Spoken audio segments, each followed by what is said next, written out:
This video is based on author's imagination. This video is just for entertainment purpose. It doesn't mean to hurt anyone's feeling.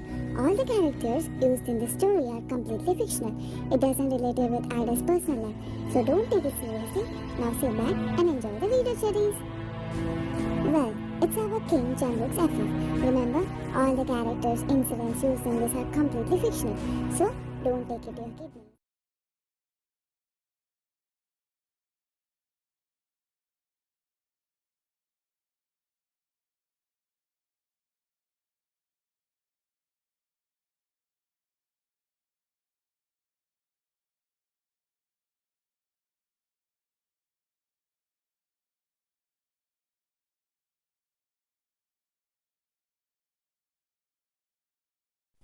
The Jian family feared across nations, carried powers in their veins. Jian Jungkook, their only son, was born to inherit the throne, but his parents never let him grow old alone. They adopted Jimin and Suga, raising them as their own flesh and blood.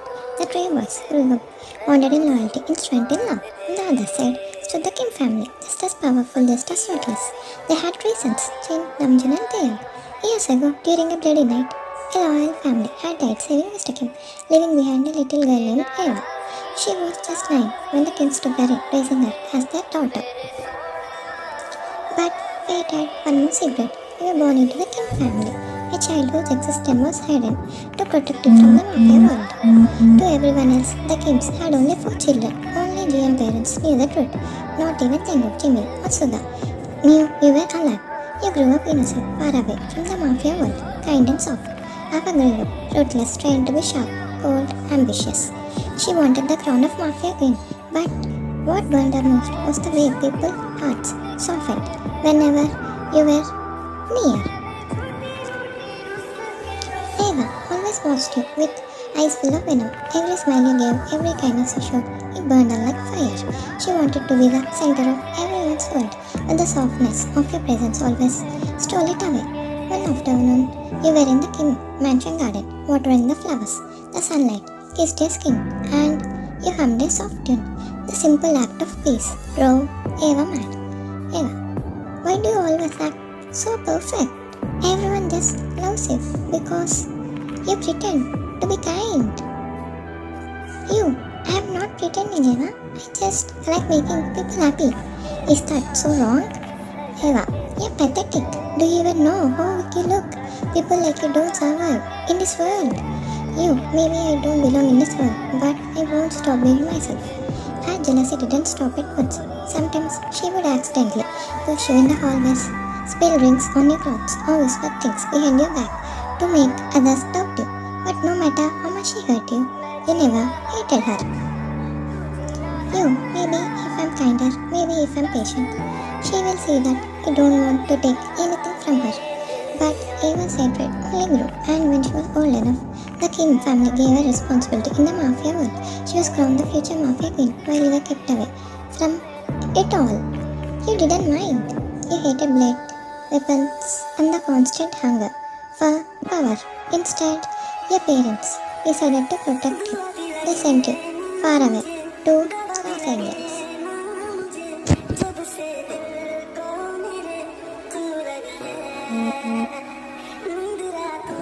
The night before you left, Taeyong, your overprotective brother, sat with you in your room. Taeyong, do you even know why you are leaving? It's not because of studies, it's because this world is poison. I don't want you getting it. Eva, I know, and I don't want to be part of it. I don't want Eva to think I'm running away from her. Taeyong, she doesn't deserve your thoughts. She will never understand you. Promise me, when you are in LA, you'll leave, smile. Be happy. Don't let the shadows follow you there. I promise, Papa. The next morning, as we boarded the plane to LA, Ava watched from the balcony, thinking, Eva, good, stay far away, because as long as you're gone, this kingdom will be mine. And so years passed. You grew up in LA, innocent and untouched by the mafia's cruelty. But Eva remained in the shadows of Korea, growing sharper cruelty. Her hatred of you waiting to explode the moment you returned. The GM mansion was quiet that night. But thank goodness he was laying in his bed, staying up at the ceiling, the weight of memories pressing heavy. honest yes. It was always you that filled his thoughts. No matter how hard he tried to drown them in work, training, or bloodshed. Single, thinking, why does it hurt this much? Just to miss her. Why does her face never leave me, even when I close my eyes? And then he remembered. The very first time he thought ever betrayed. His snow was falling. He had been younger, colder, sharper, already been trained as heir of Tyr Empire.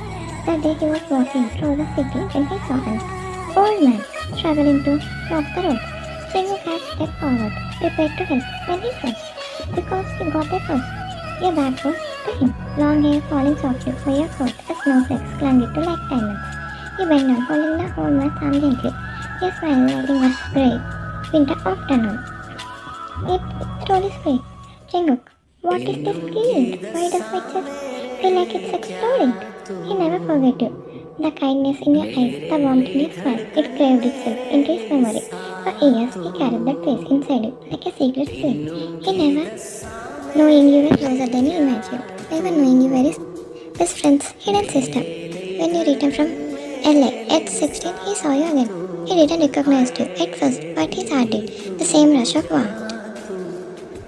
And when finally he realized you were her, the girl from the story, it was like destiny had revealed itself. Chingu, so it's her, my best friend's sister, the girl from that snowy day.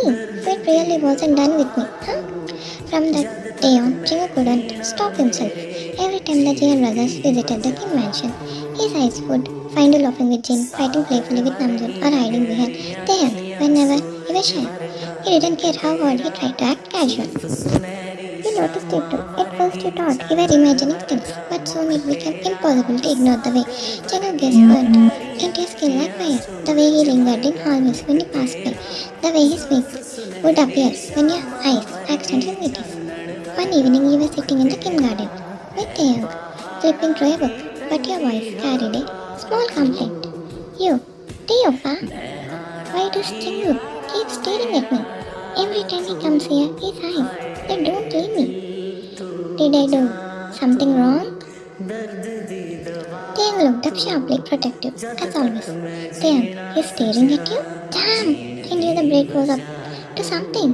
Don't worry, Ryan. If he bothers you, I will punch him. Before you could respond, a deep chuckle came from behind the trees. Chenguk had been leaning casually against a trunk, hand in his pockets, his wig tugging at his lips.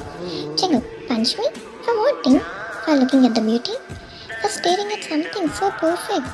I can't tear my eyes away. Your heart skipped, your face heating as his words hung heavy in the air. Taeyang stood instantly, jaw tight. Taeyang, Chenguk, watch your mouth. That's my sister you're talking about. Chenguk only speaked wider, stepping forward, his gaze locked on you. Chenguk, exactly, Tae, your sister. The one you kept hiding all day. It is yes, the one I have been dreaming of since. The first snowfall, when she held the cold one, across the street. You were there that day? Chenguk, I never forgot you, not for a second. That's why that kindness, it buried itself into me. And when I saw you here in this house, standing as Tae's sister, I swear I thought fate was laughing at me, giving me the one thing I never thought I would see again. You looked away, quickly overwhelmed by the intensity in his eyes. Your voice was shaky when you spoke. You, Chenguk, why are you saying these things? You're confusing me. You stepped closer, each word dripping with sincerity. Chenguk, no, I'm making it clear. You deserve to know what you did to me. The way my chest pumps when you laugh. The way my hands ache to hold you when you're near. The way I have been dying to tell you that you're mine, even if you don't know it. Taeyang late, his protective instincts kicking in, but Jenguk didn't waver. His eyes stayed locked on yours like you were the only one that existed in the world. You, Jenguk, I don't understand. I have never done anything to make you.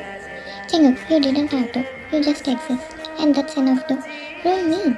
Your breath itched, your fingers trembling as he clutched the book tighter.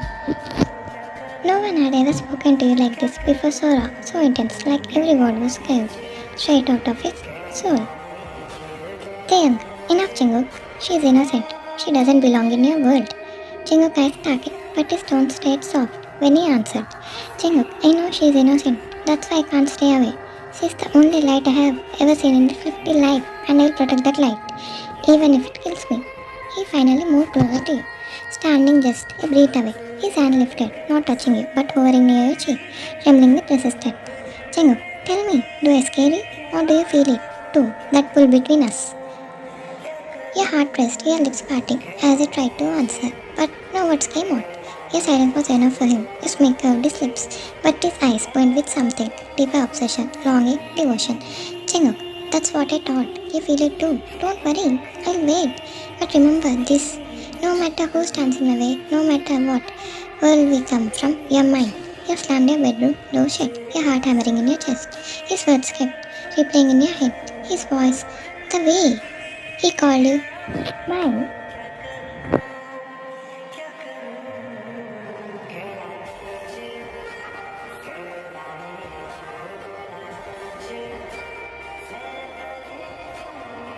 तेरी मुस्कुराहट ताकत मेरी मुझे कोई भी से उम्मीद नहीं चाहे करे कोई सितम ये जहां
तू जीता तो तेरी मैं जीती तो जाऊंगी लेके कहता है क्या तेरा जिया बोलो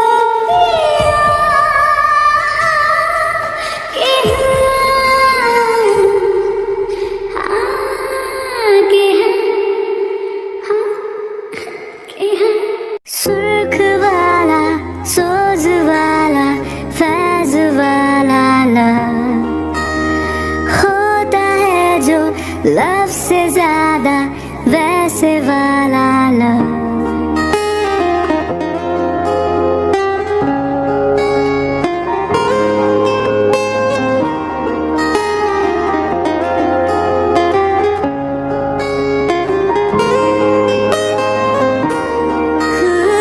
सुर्ख वाला सोज वाला फैज वाला लव होता है जो लव से ज्यादा वैसे वाला लव इश्क वाला लव हुआ जो दर्द भी तो हमको आज कुछ ज्यादा हुआ इश्क वाला लव ये क्या हुआ है क्या खबर यही पता है ज्यादा हुआ इश्क वाला लव अगर उसको भी हुआ है फिर भी मुझको ज्यादा हुआ इश्क वाला लव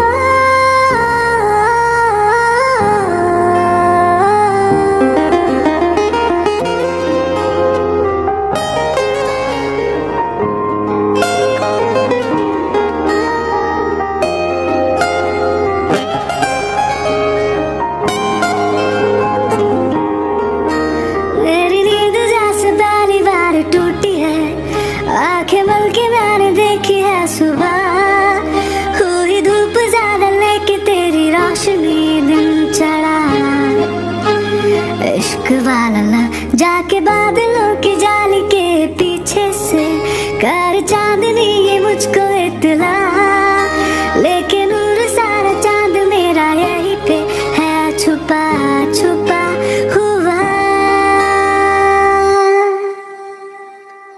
इश्क वाला लव हुआ जो दर्द भी तो हमको आज कुछ ज्यादा हुआ इश्क वाला लव ये क्या हुआ है क्या खबर यही पता है ज्यादा हुआ इश्क वाला लव अगर उसको भी हुआ है फिर भी मुझको ज्यादा हुआ इश्क वाला लव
जो तुम मेरे हो,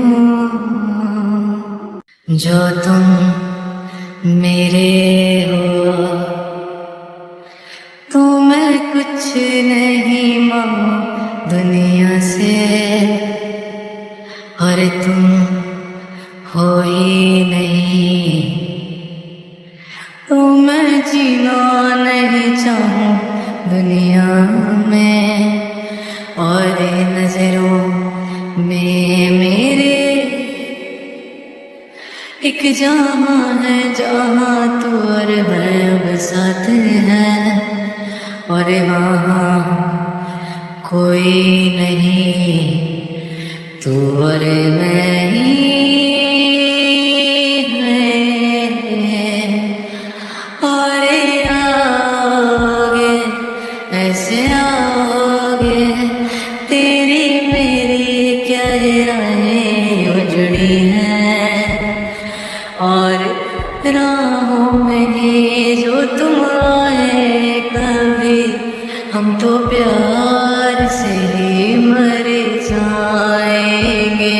और आओगे ऐसे आओगे, तेरी मेरी क्या राहें उजड़ी हैं, और राहों में ही जो तुम आए नहीं, हम तो फिर भी तुम्हें ही चाहेंगे। जो तुम मेरे हो, तो मैं कुछ नहीं मांगू दुनिया से। पूछे तू कि तुझ में मैं क्या देखता हूँ,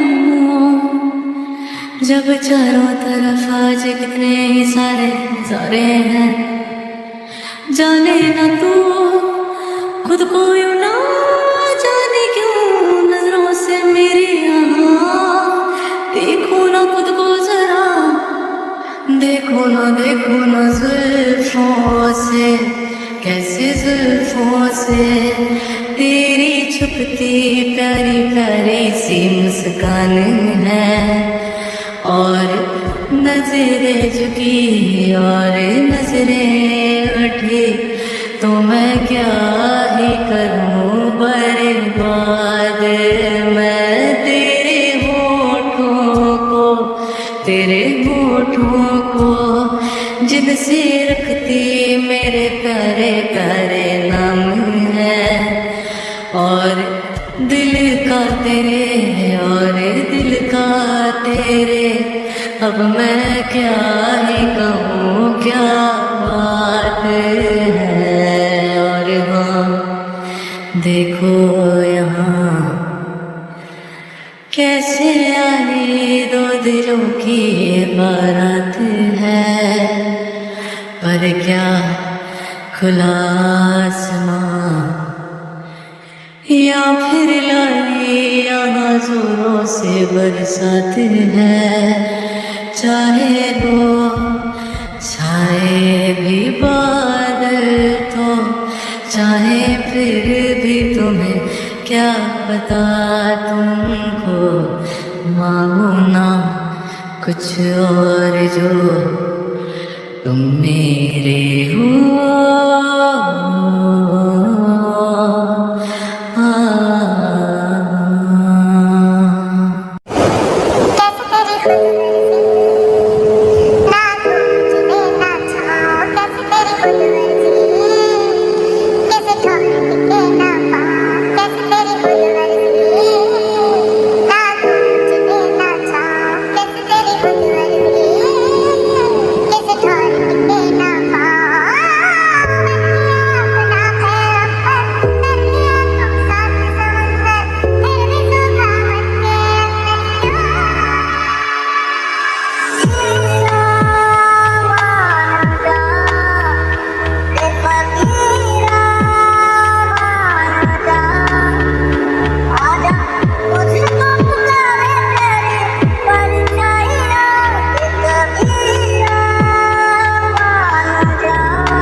आंखें मेरी हर जगह ढूंढे तुझे बेवजह।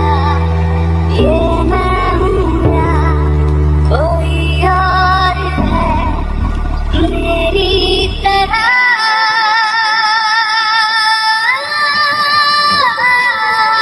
कैसे हुआ, कैसे हुआ, इतना जरूरी कैसे हुआ, कैसे हुआ, कैसे हुआ, इतना जरूरी कैसे हुआ।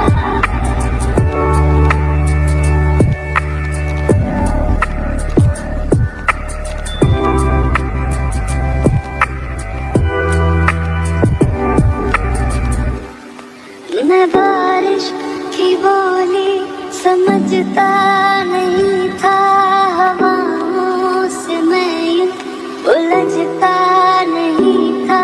है सीने में दिल भी कहाँ थी मुझे ये खबर।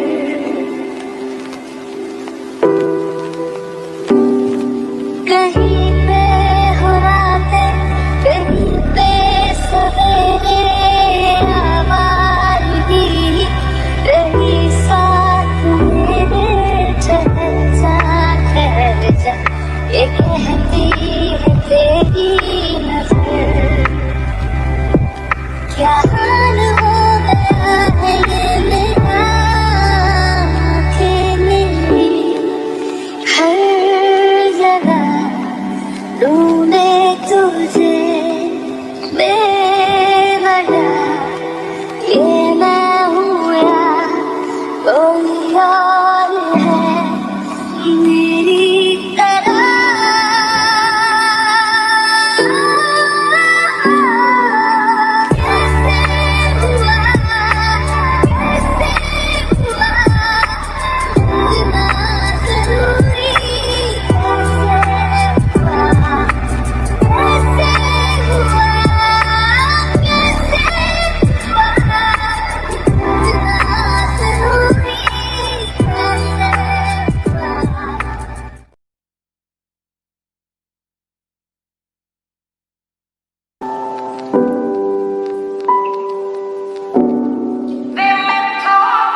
रूठी है शब्द रब्बा रब्बा दिल भी है रूठा सब कुछ है बिखरा बिखरा बिखरा सा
कहता हूँ तुझसे मिलकर क्यों आजकल बदले बदले हैं मेरे तेवर क्यों आजकल आंखें मेरी हर जगह ढूंढे तुझे तेरे बगैर ये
जो तुम मेरे हो।